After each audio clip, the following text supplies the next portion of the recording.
My name is Nick Upton. I live with my wife Annie in our house right next to the River Severn, just south of Worcester. We've experienced quite a few floods over the last few years. It appears to be getting worse. Our house has got really good flood resilience measures in place, but because of the increase in frequency of flooding that we're experiencing, we decided to build a wall around our house. So we've spent last year building the wall, and we tested it last winter 3 times with 3 floods that we had, and it's worked very well.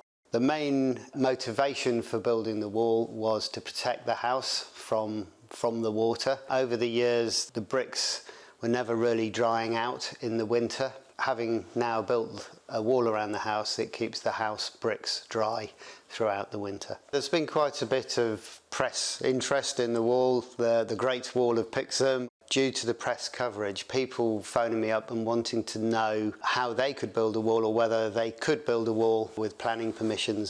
After quite a few phone calls, I thought I'd probably better to just write it all down on what we went through, tell the story of how we built the wall. I sat down and spent a couple of months writing it all up. Quite cathartic to do that and realise how much work we did put into building the wall. Was then picked up by Mary Longdono, who is better known as Flood Mary. Mary has published the book on her webpage, floodmary.com. It's a book about how to build a flood wall. Hopefully it's got enough information for somebody who is not a construction background or engineering background person to understand what goes into the detail of building a wall that will work and stop water getting into the house. It's available, it's free to flood victims.